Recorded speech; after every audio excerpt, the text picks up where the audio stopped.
Well, and think about this from the perspective of you as a child. Whatever your experience was with your own parents and what you want in a relationship moving forward, kind of compare that.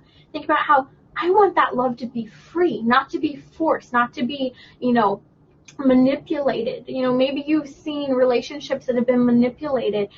This love should be freely given, because when it's freely given, it is so much better. It's good. It's joyful. And not only that, it should be total. There's nothing that is being held back. It's 100% of ourselves being given. And this is where we start to touch on the problems with, for example, condom use, not just contraception, but condom use, that barrier. There's a physical barrier between you and your partner that is saying there's not quite everything that I'm willing to give you.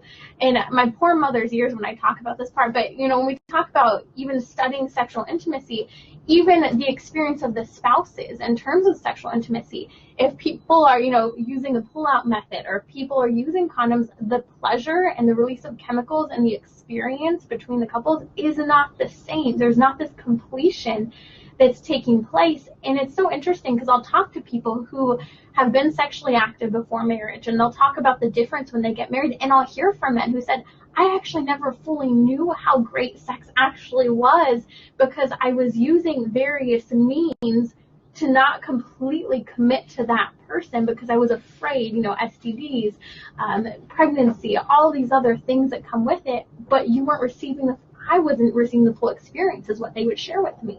Yeah, so in light of this, Timmerie, I think just as a basic overall principle here, when things are not according to the right order, there is going to be somewhat of a frustration involved with the individual. That sense of completion, sense of wholeness that you talked about earlier, and that sense of meaning is in some way lost and will manifest itself in some kind of frustration in the individual and a frustration in the relationship as well. And the difficulty is in marriages, these are often hard for couples to detect and become aware of.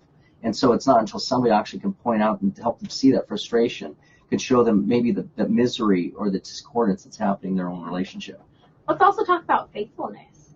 Faithfulness, I think, is something that all of us long for, that faithful and true friend who is always there by your side. Not saying that they're going to condone the imperfect and the bad and the sin and the vice, but they're going to be faithful to you in your development toward the good. They're going to be faithful to the marital relationship, to the sexual act. That fidelity that spouse has no eyes for anyone other than you.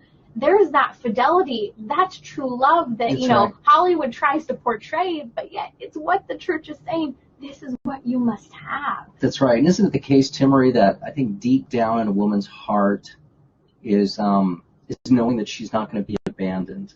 Right? For a lot of women, yeah. Yeah, I've seen that such that. So a man is to reassure the woman in his life through his sexuality is an expression that he is not going to abandon her. He will be with her in all things and at all times. Let's talk lastly about the fruitfulness within marriage. People forget that this isn't only talking about children. We're called to be open to life, always open to the gift of life that will be given to us.